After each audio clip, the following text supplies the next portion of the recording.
Once a week, he gets a taste of our jobs when he anchors that program's Weekend Update. Please join me in welcoming Norm Macdonald.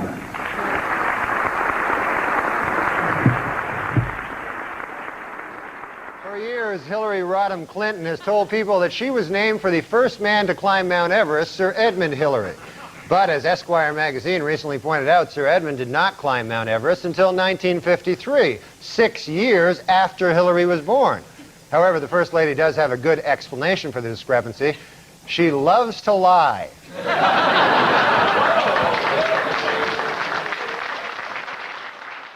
People don't vote on issues as much as they just vote on who they'd, like this, that old saw about who you'd rather have a beer with, you know.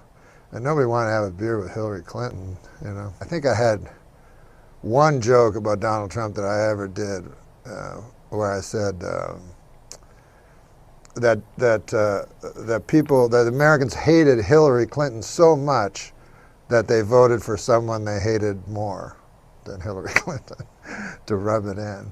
A frightening moment this week for First Lady Hillary Clinton. Her plane, en route to the former Soviet Union, was forced to make an emergency landing when it was discovered that a frayed wire in the engine was causing serious malfunctions. The president was said to be furious and demanded an immediate investigation of what went wrong with Operation Frayed Wire.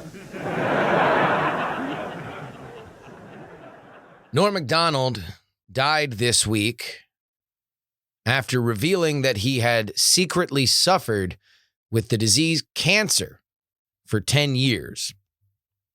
When reached for comment, Hillary Clinton said, "I think he got off light."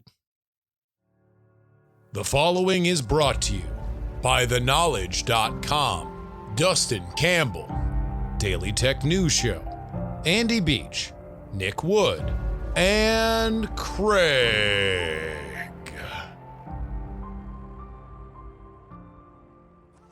Politics, politics, politics, politics.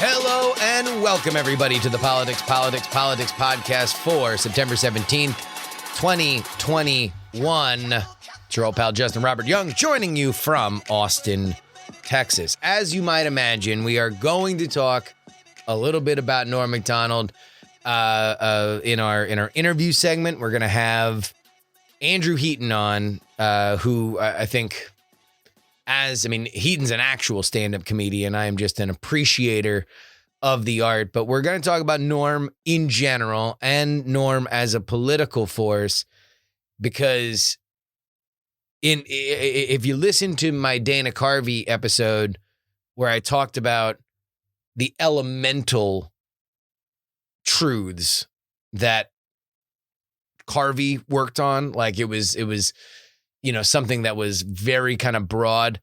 Norm was sort of the opposite. In fact, the fact that Norm so effortlessly did very cutting, very mean comedy about politicians. He did cutting, mean comedy about everybody, but he did that very, very well with politicians. I kind of feel like opened the door for a lot of people that were not nearly as good at it and didn't necessarily get why Norm's jokes were so funny. We're going to talk about that with Heaton a little bit later. We are also going to talk about a very curious strategy that the Democrats in D.C. and in Congress are employing. Indeed, they are betting that cocaine Mitch McConnell is bluffing. Good luck. And we will take a little peek into part of the reason why Joe Biden's approval numbers continue to fall, specifically his handling of coronavirus. We do have some good news on the horizon for all the parents out there waiting with bated breath to see when their kids can get vaccinated, and even those younger than 5. All that. But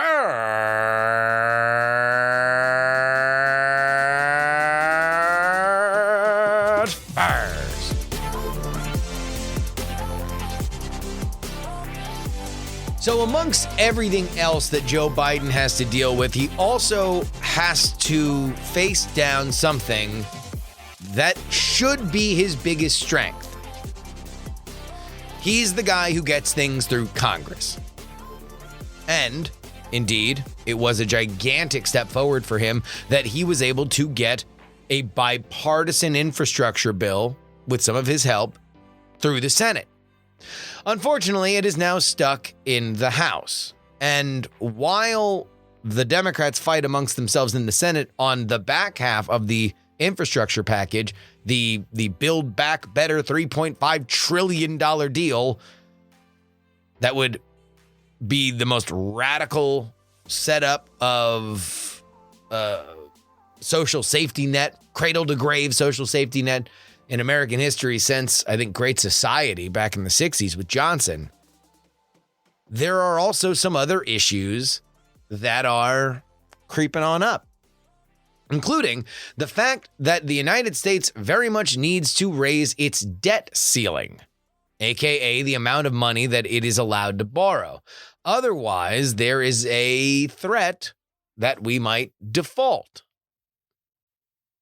These are large-scale issues with not only American credit, but the economy at large. And so, the Democrats, wanting this to be a bipartisan thing, are leaning on the Republicans to help them vote to raise the debt ceiling. To which Mitch McConnell, Senate Minority Leader, says, he's not going to do it. If the Democrats want to raise the debt ceiling, they can do it through reconciliation. Or they could probably start stepping to the table and dealing with the Republicans on other issues as opposed to trying to ram through the $3.5 trillion bill. Of course, the ability for them to run that bill through is also in doubt.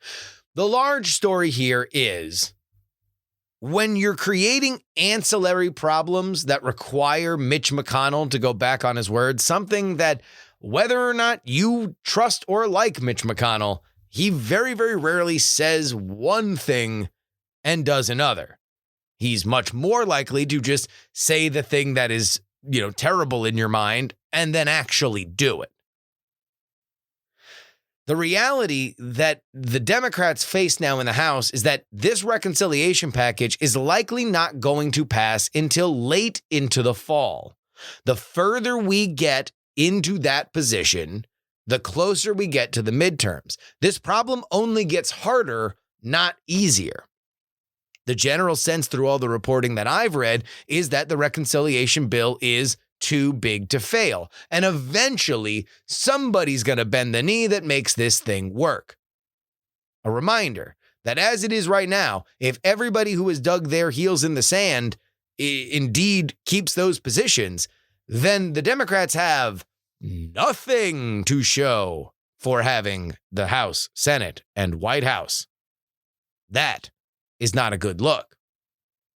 It is also something that would seemingly make Democratic voters less likely to vote for these candidates, especially in swing districts when the midterms come up. The Dems had their chance. They couldn't even agree with each other. What do you say we change things out would be the elemental idea of it. It also is yet another damaging blow to Joe Biden's competency.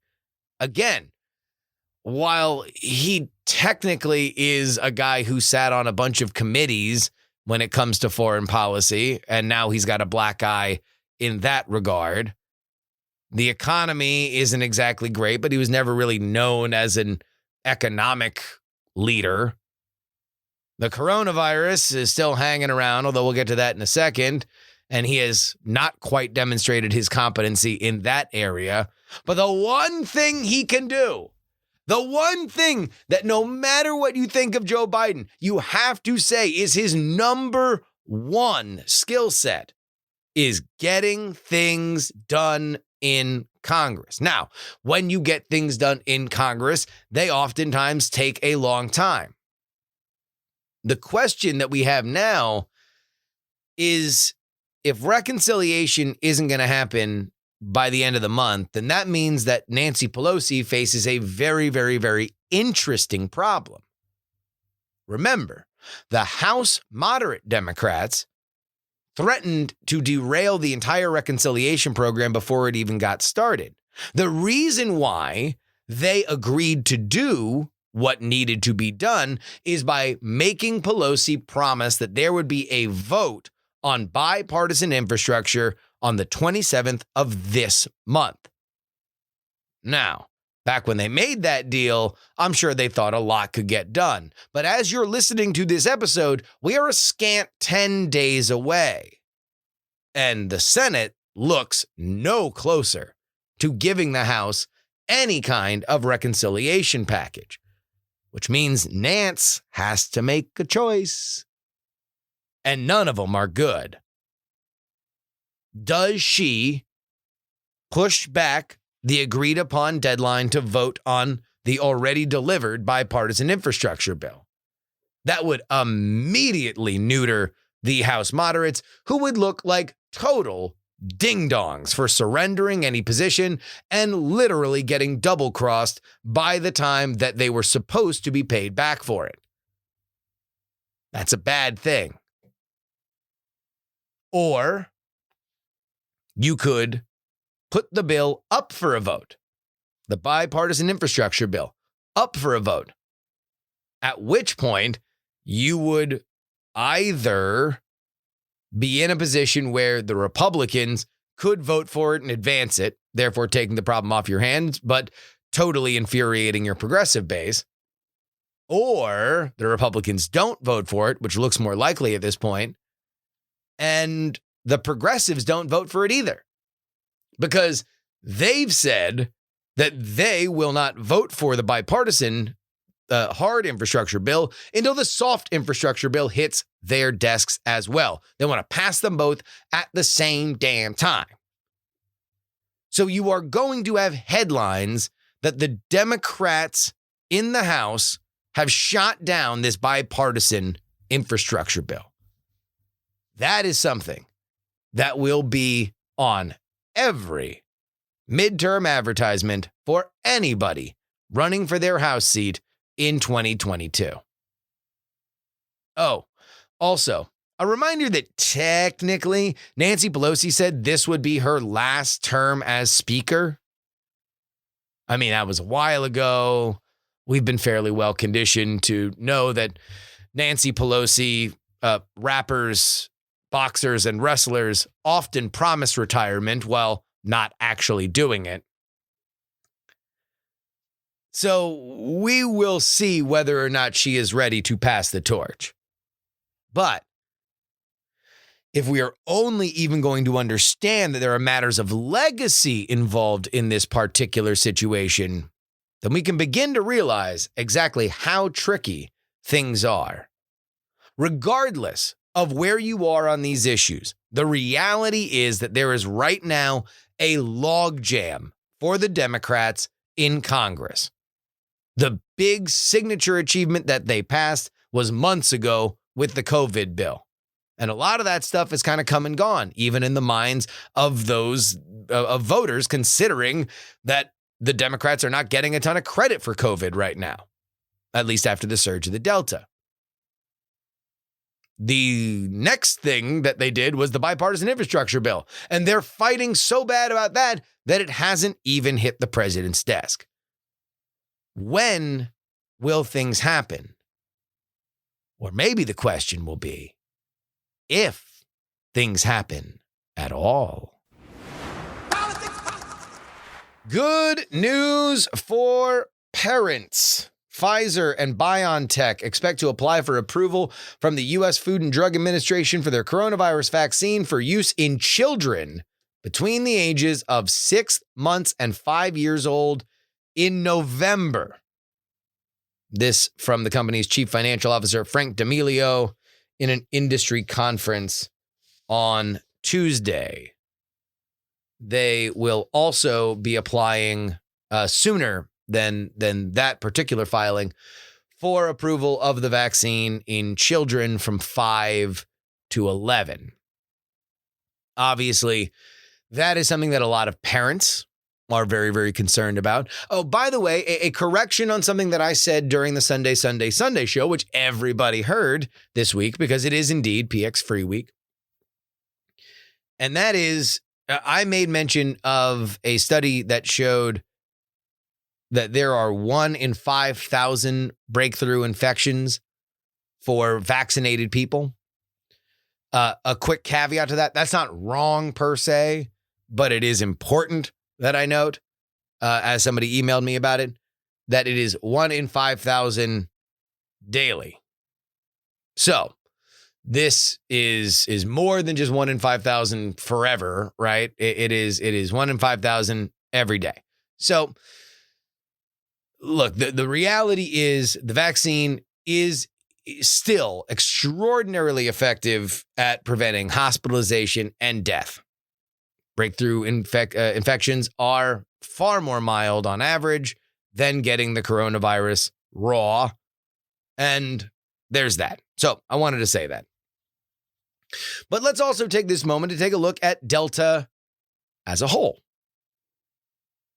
Biden's vaccine mandates have made quick work of this variant, it seems. Indeed, it looks like cases peaked on September 2nd here in America, a stunning 8 days before Biden announced said mandates.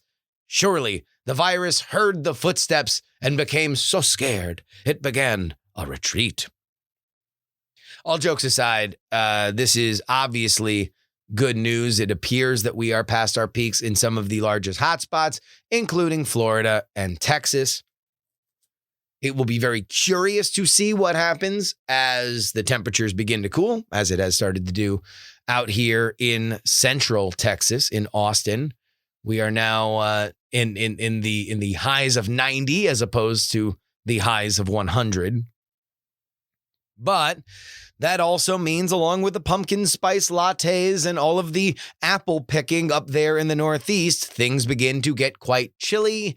People begin to hang out indoors, and we begin to see natural transmission in the northern states. Undoubtedly, considering that the breakthrough infections do happen at a certain rate, we are likely going to see stuff spread in the Northeast and Midwest. How bad will it be? How long will it last? Those are the questions. Also, continuing questions about the boosters. Who needs them? How can they get them? So far, one of the biggest things that I think has really led to Biden's erosion of confidence, at least amongst the people on this issue, is the fact that we still kind of seem just sort of in the soup. That was a thing that confusion, the alleviation of confusion and mixed messages was something that I think many Biden voters expected would be better under the veteran leader as opposed to the chaotic tornado that is Donald Trump. And yet, we haven't quite seen it. We still don't know whether or not the boosters are going to happen, when they should happen, and the order in which they should happen. Mix into that all of the ethical questions about it. The idea of whether or not we should be getting boosters when the World Health Organization is saying that, look, the United States, you done good. You're pretty well vaccinated. What do you say we throw some of these shots down to some of these countries that have single-digit percentage vaccinations? For as worried as we are, there is a worldwide problem with this disease that will only get worse the more that we are using shots. Now, I don't know exactly how much of that really is hand in hand and whether or not if we all said no boosters for us, the shots would immediately make it to other places that would absolutely need it. I'm not an expert on the logistics of this kind of medical science. But still, there's a lot of I don't know right now. And whether or not these vaccine mandates are effective in moving our number with one shot one-shot administration from 75 to 80 or 85, will that affect the difference in our breakthrough cases? Or are we still in for a bit of a dark winter?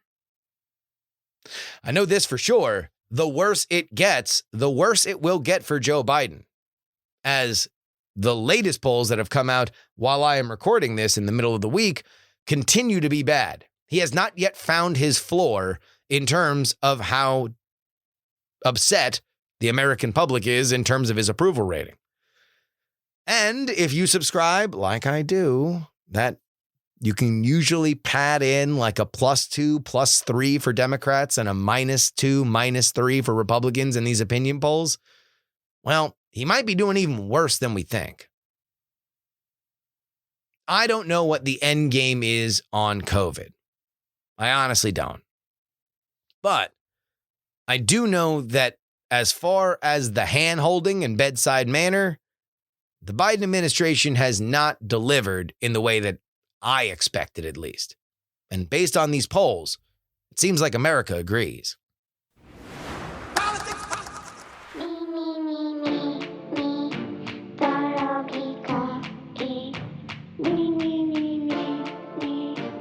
I would like to thank everybody for joining us in PX Free Week.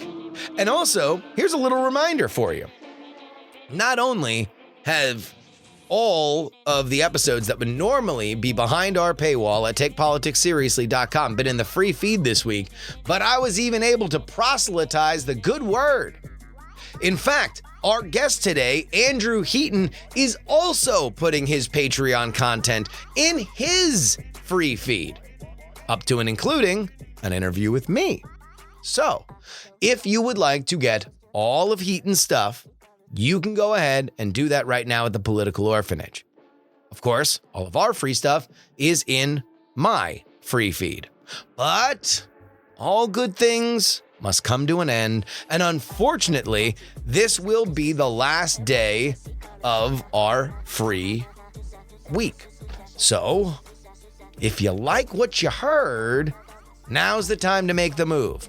TakePoliticsSeriously.com is where you need to go. And we got some really cool stuff coming up. Not only this legislative logjam that's happening that I set up at the beginning of this episode, but also an honest to goodness real race up in Virginia. I'm going to be heading up there, interviewing people, boots on the ground. And whenever that happens, that means that the patrons get the extra content that they deserve. So, treat yourself. TakePoliticsSeriously.com.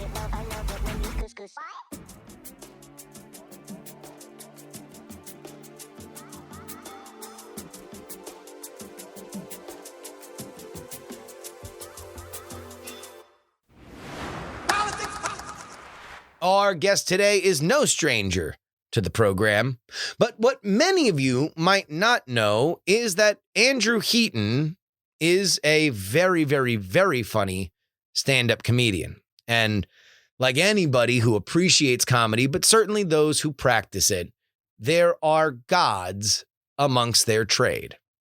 One of them has unfortunately shuffled his mortal coil. Norm Macdonald, dead after, in secret, suffering from cancer. But when I was thinking of somebody to talk about Norm with, there was nobody higher on the list than Andrew Heaton. Welcome back to the show, Andrew. A pleasure to be here, Justin. Glad to be back. I like I said in this intro, I when I was thinking about people to talk to with Norm Macdonald, I initially thought of you and then realized that we had not spoken about Norm Macdonald. But then when I hit you up, you're like, oh no, he's like a literal god to me. So I was very happy. Norm Macdonald is my favorite comedian. I would have said that last week before he passed away. And not only that, I was literally like, I'm kind of in a state of shock right now because I've never met him, but yeah. I was over in Scotland for 3 weeks. here recently. I got back last week. While I was there, I listened to his album, Me Doing Stand-Up, and then I also drove around Sky and listened to his audiobook of Based on a True Story, his memoir. So he's been in my head, not just the last 15 years, but like literally the last 2 weeks, I've been listening to large amounts of Norm Macdonald. And Turner Sparks, a comedian friend of mine, we were doing comedy in Ardmore, and we're about to go do comedy in Dallas. So he was staying with me in Tulsa, and like we were talking about Norm Macdonald. Again, this was like 4 days ago. We're just off randomly talking about what a genius Norm Macdonald now was, sadly. So I big fan and very sad that he's gone. I've heard that book is amazing. I have not listened to it, but it is a memoir, I think, in name only, as it takes wild Norm Macdonald-esque diversions into insanity. Very much so. I think it's almost more of a. It's almost like his life is the improv prompt for a scene that he is making. Like there are parts of it that are real. Like he's from Canada and he was on Saturday Night Live. That's all legit. But the rest of it's just completely made up. Like he does a very good job with the book of making himself this sort of degenerate has-been character that just completely like is clearly not like one of the things that he does in the book is he has chapters written by the ghostwriter. There's no ghostwriter, it's Norm Macdonald, but the ghostwriter would be like, listen, I have to explain this next section. I was hanging out with Norm Macdonald and he went on this tirade about why he doesn't trust Eskimos. It was 20 minutes and this whole thing about how he's never met an Eskimo he trusts. He's never actually met an Eskimo. And like, it just like, and so Norm comes off as this like very low intelligence, extremely low talent guy that deserves to not be famous. Like he keeps alluding to his brilliant answering machine joke, which he never even spells out, but you gather it's this very tepid 1980s, like early 90s answering machine joke. But he always talks about it like it was this groundbreaking joke that altered comedy. I was trying to process something when he died. We were recording this on Wednesday, so he died within 24 hours. Tuesday. I was trying to process how on Twitter of all places he had 100% approval rating.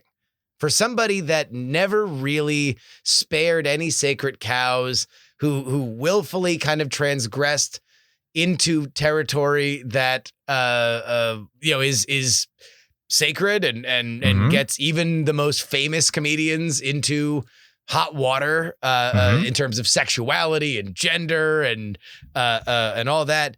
And yet, yesterday, at the very least, there was nobody who was, at least in my little echo chamber, which is filled with political hot takes, there was nobody with the nobody with the noted misogynist Norm Macdonald can rot in hell or anything like that, which happens to everybody when good or bad things happen, including death. I feel like people usually like go a little bit easier when media figures die. No, oh no, that's when you can get the hottest take off. Is what it's like. Plus, there's also there's a whole industry out of being the.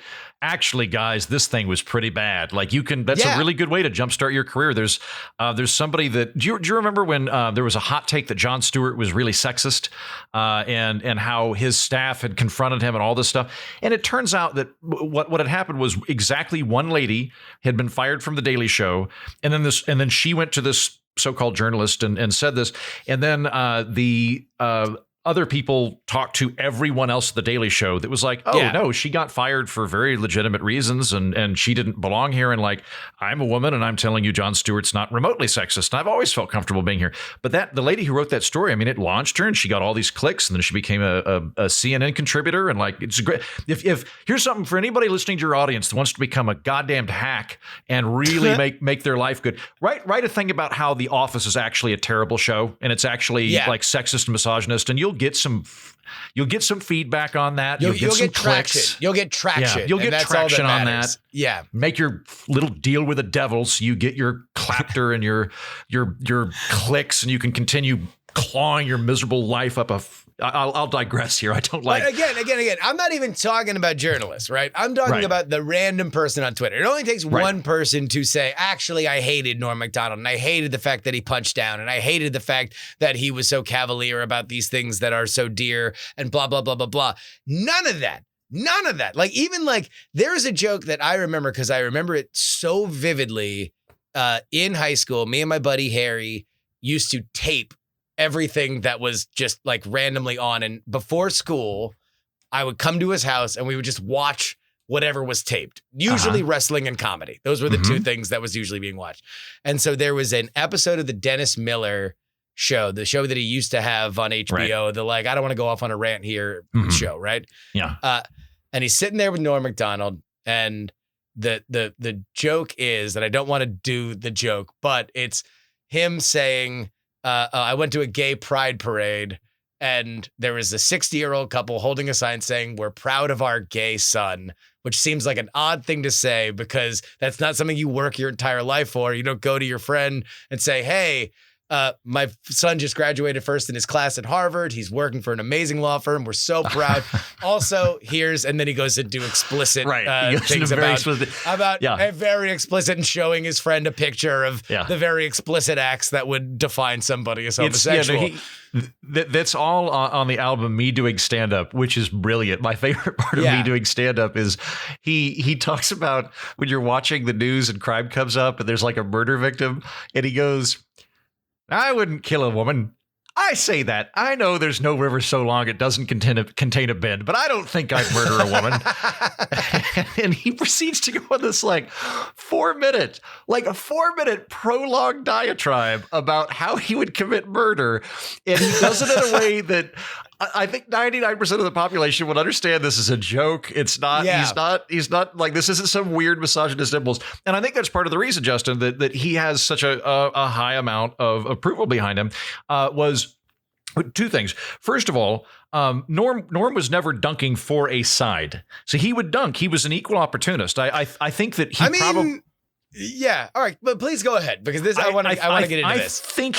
I think he was largely apolitical. He probably leaned conservative, but I don't think it was at the forefront of his mind the way it is for you and me. But he would make fun of everybody. And so he's got that going for him. Secondly, a lot of comedians, like particularly political comedians, we know that we score points when we dunk on the other team. And they'll line it up and do that. And he never really did. When he was making fun of people, it was never because he wanted to score points with a team. It's because he wanted to make a joke. And so he went after a lot of sacred cows, but you never got the idea that it was him turning around and giving the thumbs up to whatever his team was, which I think helps. And then the other thing, which I think helps him, is that with comedy, I was actually talking to Turner Sparks about this, who turned me onto this theory that in comedy with stand-up, you tend to have comedians who are crazy and looking at a sane world, or you have comedians that are sane and looking at a crazy world. And kind of what comes out of this is you get like observational humor. Jerry Seinfeld's an example of a sane person looking at a crazy world. Whereas like, I don't know, maybe, my friend Turner. Mitch Hedberg is an example Mitch Hedberg's a great example crazy of person that is looking at a mundane thing and seeing something that we're not seeing. Right. And so like when you're, and then the other thing I'll add to that is a lot of the time in comedy, you're not going up making jokes that there are people that do jokes that are basically like, look how much smarter we are than everybody else, guys. You see a lot of this in Brooklyn, by the way. There's a lot of hipster humor that it's focused on references where the punchline is an obscure reference. That way, if you don't get it, it's because you're an idiot. But if you get it, you get to feel smarter than everybody. Norm never did that. Norm never played the smarty pants card. He always played the idiot card. Clearly, he wasn't an idiot, but he always played the idiot card. It's much harder to hate idiots because they're positioning themselves lower than you are. They're not trying to make you feel bad about yourself. They're not trying to make you feel lower than them. So as a result of that, you don't really feel much animosity towards them. You know, I would only critique it in that I think he was always very populist. Like, he never made his jokes particularly hard to understand. And yet the brilliance is that they were always very smart. There was always a lot packed into it. He was deeply philosophical. Like, you think about like his oeuvre was largely dealing with death and sex and things like that. Like, actually kind of deep concepts, but he comes off like a drunk at a bar, even though he didn't drink. You know, and that's there's the one of the jokes that's been going around since he died is the moth joke that he told on Conan O'Brien, where it's, a moth goes into a podiatrist and then digresses into like a solid 6 minutes of like the saddest story you could ever hear. No, and truly like not just sad, but terrifying, where you're listening to this and it's like, I wake up every day next to my wife and I know an old woman I used to love. I used to be filled with joy when I saw her flesh, but now I only see decay. And it's just like, I can't look my son in the face because I only see my own cowardice and I don't love him anymore because I to consider loving him would be to embrace the fact that I should have killed myself years ago. Like the saddest stuff. And the podiatrist says, I think you need a psychiatrist. Why did you come in here? And he says, oh, because the light's on, because he's a moth. Right. Like, so it's like, it's very, very dense, very packed, extraordinarily beautifully written. And yet it was always very populist. The handles on it were always very easy to grab. But to get to the political stuff, which is really what I want to talk about with you, he had his targets. And who knows if he had been in the Weekend Update chair when George Bush was president, how it would have turned out. But he was brutal to Hillary Clinton specifically. Like Bill Clinton got it. Nobody got it like Hillary. Like there is back when she was running in 2012 and 2016? No. This is 2016. When she's first lady. Really? So it's like, brutal. Like, just, and it always comes back to these very elemental Norm Macdonald punchlines of like, Hillary Clinton testified in front of the special prosecutors about Whitewater, raising after she was caught in a few troubling different inconsistencies. When asked for comment, she said, "I love lying." There was some. He was great. He went on The View. It was always wonderful watching him on The View because you could tell they liked him, but they were really pissed off that he was not like just 100% on board the progressive, everybody else's evil train. And like back in 2000, he came on. They brought him on because he had a picture. They found a picture of him just with George W. Bush, candidate George W. Bush, smiling and giving a thumbs up. And they were like, what's this about? Like, the context was like, how dare you take a picture with a Republican presidential candidate while smiling? And he went, I don't know. I'm not super political. I just think it's good that we have maybe a president of the White House that hasn't murdered anyone. And they're like, what? They're like, what? He goes, oh, sorry, I'm Canadian. I thought this was well known over here that Bill Clinton murdered this guy, Vince Foster. He murdered him. And I just think it's great that it refused to back down from it. And they're just getting more and more apoplectic that he's spreading this story. Oh, it's great.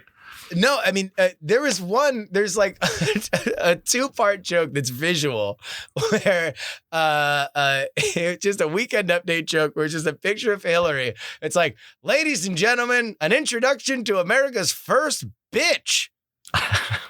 And just overhead, right? And then there's just a picture of Bill Clinton walking in front of Hillary Clinton, and it's just, hey, bitch, why are you walking so fast? I'm trying to keep up. Like there were things with him that were so brutal. Like again, and there was a running joke that he had that Bill Clinton wanted to kill Hillary and wanted to imprison Hillary. Like that. He built like a world that was very edgy and very dangerous. And obviously some of that stuff, even if you're like, oh, I want to be mean to a woman in politics, I don't think you can just say, hey, here's America's bitch. It would not fight a day. But I think the interesting thing is like I think his targets in more recent days is like, and you know my theory. I don't think the culture war is between right and left. I think that's a kind of dumb way of looking at it.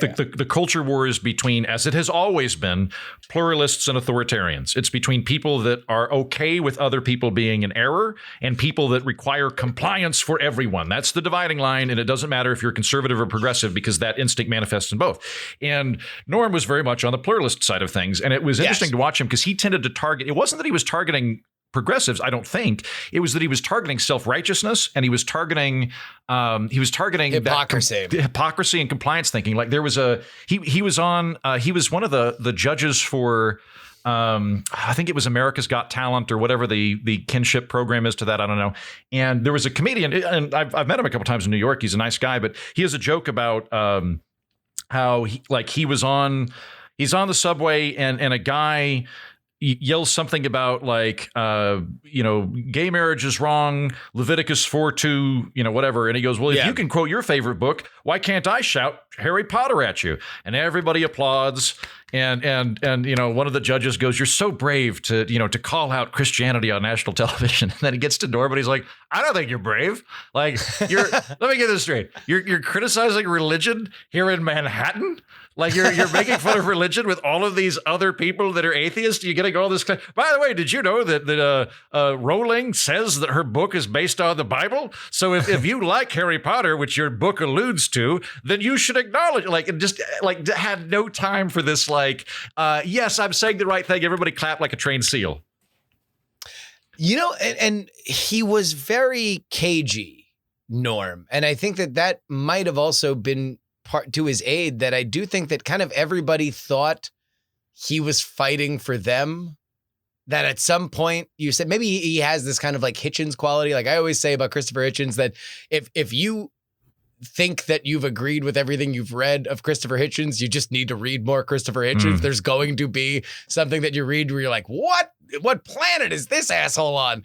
And I think that there might have been that with Norm, because I really do think he was there for the joke. Yeah. Like he really the number one thing. I disagree with you. I think he was a very political thinker. Interesting. I do think he had played very those cards strongly pretty close held, to his chest. Like he never, to my knowledge, did he endorse Dole? I think he might have endorsed Dole. He might have just in that. By the way, but it might have been a joke too. I don't really know. I mean, a sign of the bizarre nature he of didn't life. wear it on his sleeve the way, say, like Dennis Dole Miller did. Outlived him. I know. That was very strange that Bob Dole issued a tweet today that's like, Bob Dole respects mourning the passing. Respects Norm Macdonald, very friend of mine, Bob Dole. By the way, I watched Norm's full 1997 radio and TV correspondence dinner set. I forgot about that, yeah.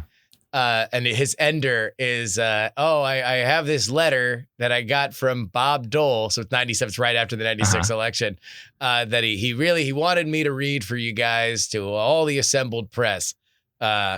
Screw you all to hell. You bastards kept me out of the White House. Go to hell. It's just such a great. Okay, so why do you think he's super political, or why do you think he was a very political thinker? I just think he had a very well defined, and when you watch some of the video podcast stuff and his Netflix show, he's very smart, and he's very, like, in that Norm Macdonald way, very, very opinionated, but he was never going to say it. He was going to make other people say it. He would steer a conversation. In fact, the most brilliant Norm Macdonald thing I've ever seen in my entire life, and I'm sure this is on YouTube if you want to go look it up, but right after he got fired from SNL, and this is a media scandal, the likes of which we had not seen since Johnny Carson leaving Jay Leno and Letterman. It was a huge thing, pre-Conan and everything. Just this huge little media thing. He goes on Howard Stern, if not the next day, then like the day after the next day, and just lets Howard tell the entire story of, like, in that Howard Stern kind of way, knowing that Howard Stern's going to be like, so, they fired you, right? They fired you. They told you couldn't make jokes about OJ, and then they fired you. And he was like, well, that would seem to be an interesting theory. and Howard is annoyed that he won't say the thing, not realizing that that's exactly what Norm wants. He wants somebody else to say a thing while he's not saying no. And that, to me, was just one of the most, like, brilliant things. And when you look at the fact that, look, the man died with without telling anybody that he had cancer for a decade. Yeah. For a decade. I think that's through like 3 different television shows, all of which could probably benefit from the press of saying that their star was battling cancer. Right. Through his entire career, through everything that he did, that man kept that secret. So I think the guy that keeps his cancer diagnosis secret for 10 years, I think can surely have a fully formed political opinion and ideology that does not bubble up in beyond the jokes. And maybe that's part of what we thirst for now that that's the iconoclast and not what used to be. You know, every comedian and celebrity had their own political opinions and then wanted their act to supersede it. Now we're kind of in the inverse. And maybe now we're looking at that and saying like, oh, wow, that was actually kind of cool and refreshing. Like you got hints, like you might know that he probably was more conservative than liberal, but it didn't stop him from making jokes that made everybody laugh. Mm-hmm. Well, and you raise a great point. And I think the other thing to consider too is that Norm was a pure comic. He was 100% comic. He wasn't like, I'm like 40% comic, 50% pundit, 10% baritone. Like I've got some mixture there, right? And most comics today do. Most comics have some amount of pundit in them that militates against that comedic instinct, and they go, I'm going to do this thing, and it's going to help push the narrative the way I want, or alternately, this will teach the bad guys what. Norm didn't seem to have any of that. He really just wanted to get the laugh. He really wanted to do humor and make people laugh. That was all of his motivation. And so the political perspective, even if it is as well defined in his mind as you indicate, I think was still very secondary to the main push, which was to be funny. Yeah. I mean, I wanted to contrast him with the episode that I did about Dana Carvey, where I think Dana Carvey very much was great at political humor because he got these elemental elements and then blew them up in caricature beyond recognition. And that's where the comedy came in. And we don't really see that a lot when you're trying to make very specific points about somebody's soul or character or actions that they took. It's hard to do a big elemental portrait when you're being that specific. Norm kind of was that specific. Norm was not afraid, again, to say like, "Oh, I thought it was common knowledge that the Clintons are murderers." Vince Foster he worked with the Clintons, and they murdered. They made him look like he'd shot himself, but it was with his left hand. With his left hand, yeah. But like, he was specific, and that's what I think. I don't know. I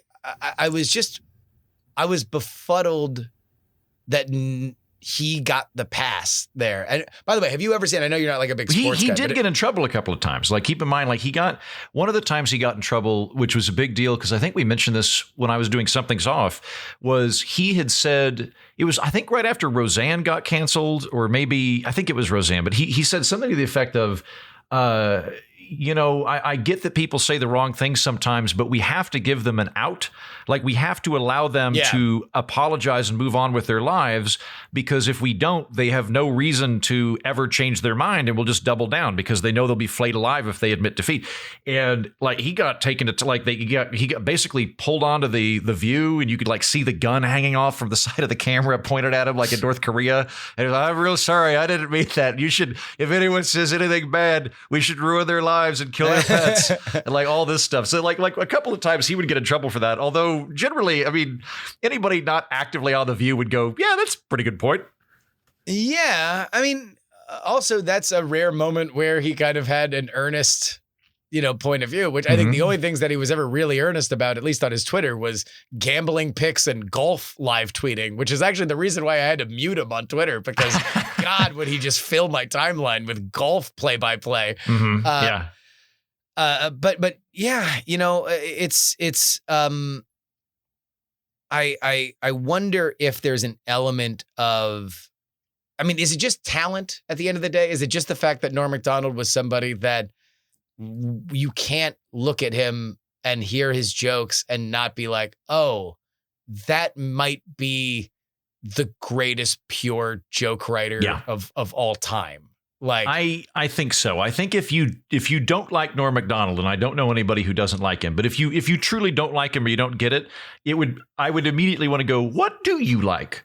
Who are the funny people? Because possible, right? They're very good comedians that I don't particularly care for, and I'll acknowledge that they're good at the craft. So like maybe, but probably speaking, this is one of those things where, everybody thinks they're an above average driver, and everybody thinks they've got a great sense of humor. And also, so far, everyone I've met in political media thinks they could have been a comedian. They just decided not to because they're too smart. Sure, yeah. If you don't like Norm Macdonald, that should be a red flag for you that you may not have a good sense of humor. It's possible you don't have a good sense of humor. Also, is it weird that I kind of always sort of felt like Norm Macdonald was like kind of a niche comedian kind of guy, and then he dies, and all of a sudden it feels like a prime minister is dead. Like everybody I've ever known is like, oh my God, Norm Macdonald, the best. I love Norm Macdonald. It's like, why wasn't his Netflix show a hit? Right. Like, why was every television show that he did a flop after SNL? And this is such a sad thing too, because I don't want to say sad, because Norm Macdonald he commanded the full enthusiastic respect of the comedy community. And I think for somebody like that, if you're making a living and all of your peers think you're a genius, that's a pretty good place to be in life, even if you're not, getting 100 million Americans watching your sitcom. So he had a very good place. That said, though, he was very much a comedian's comedian. Like everybody I know in comedy loved Norm Macdonald, but he never really past SNL, he never really breached that sort of household name kind of level the way Louis C.K. did, or Adam Carolla did, or excuse me, Adam Carell did. Adam Sandler. Yeah. Like I watched Dirty Work. I was babysitting my brother in high school when Dirty Work came out on VHS. I watched it all the way through, completely laughed my ass off, rewound it, and watched it a second time all the way through. It's the only film I've ever watched back to back because I thought it was so funny. And his projects were like that. And yet, he never really managed to get out of that, like, kind of everybody knows Norm, but he's not. People don't know him unless they know comedy thing, which is strange. And it's like everybody kind of thought he'd be around for 20 more years, and they're like, oh, I love him. I know you're not a sports guy, but have you watched his ESPYs monologue, the famous ESPYs monologue that he did? No. So the ESPYs, ESPN's award show. Uh-huh. He hosts the show it's got to be 98 or so. But it's famously the reason why the ESPYs are now very, very bland since then, every year since then, because his monologue is just unsparing, like Norm Macdonald at like the top of his game. The end joke is, everybody, let's go ahead and give a big hand for Charles Woodson. Just won the Heisman Trophy, played offense and defense. What an amazing achievement. Charles, that's something that they can never take away from you, unless you kill your wife and a waiter, but other than that. Oh, that's great. Well, again, in his album, he has a great thing about Tiger Woods, where Tiger Woods said in his album, Tiger Woods had just gotten in hot water for having an affair. And he goes, listen, most of us, how many times in our lifetime can you really have the opportunity to cheat? For most men, maybe 10 times across their lifetime, right? But for him, if you think about how many women he slept with versus how many women he could have slept with, it was like 80 million women he could have slept with. He slept with maybe 60, maybe 100, right? So if you average that out, he had 0.0000001% infidelity, making him mathematically the least adulterous person who's ever lived. Oh man, what an absolute legend. And politically, I would recommend to everybody, go watch that Correspondence Dinner. My favorite joke out of it, aside from the Dole stuff, is the White House is haunted. It's true. White House is haunted. Just last week, Bill Clinton sold Abe Lincoln he charged Abe Lincoln $10,000 to sleep in his own room. Which is very much a joke of the era, but I just thought was I remember that. So forgotten scandal. Yeah, no, he was great, man. Norm Macdonald, rest in peace. He was a brilliant, brilliant comedian.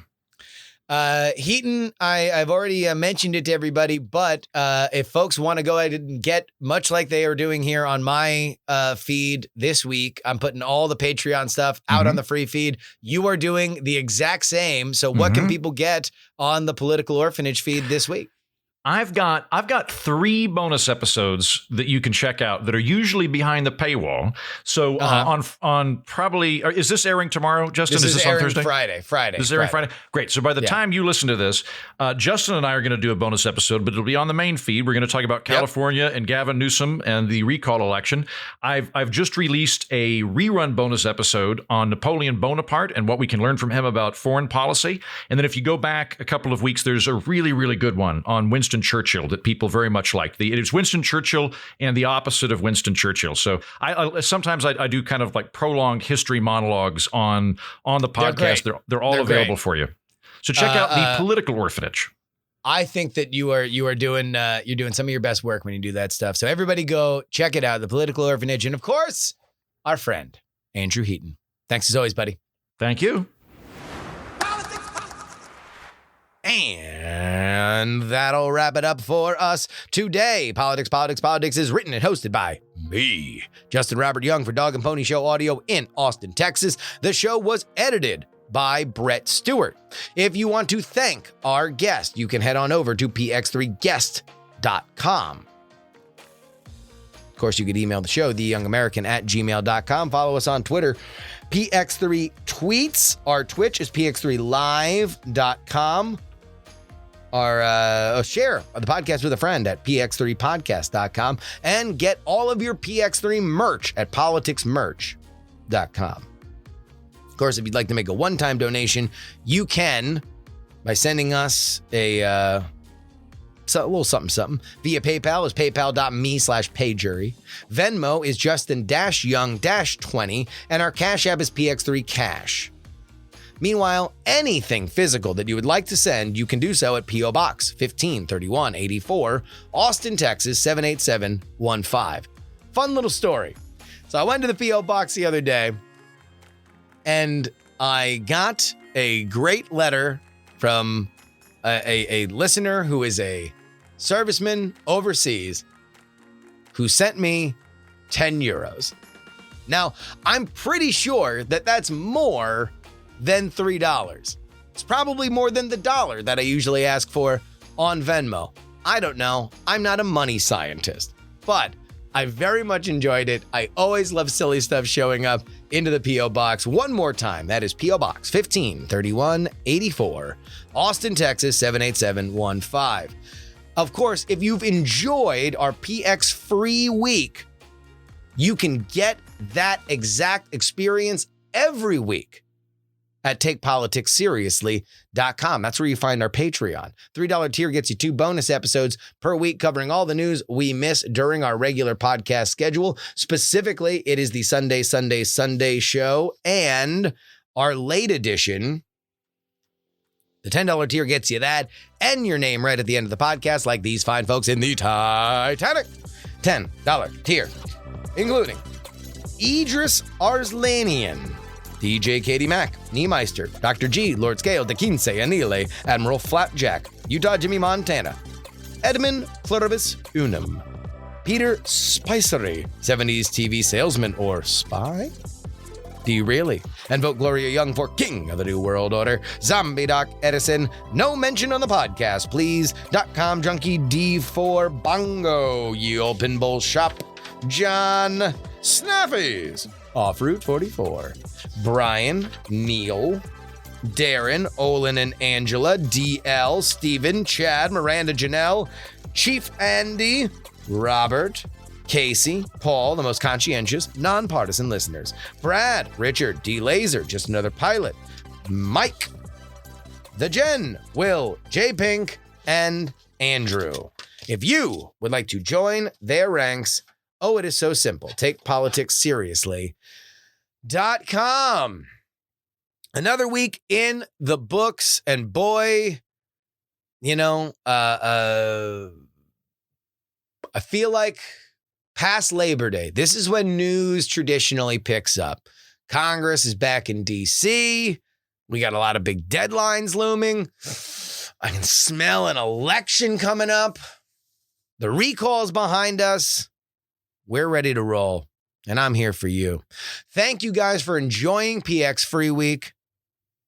Till next time, is your old pal Justin Robert Young saying some shows talk about politics, others talk about politics, and still more discuss politics. But this is the only show that dares discuss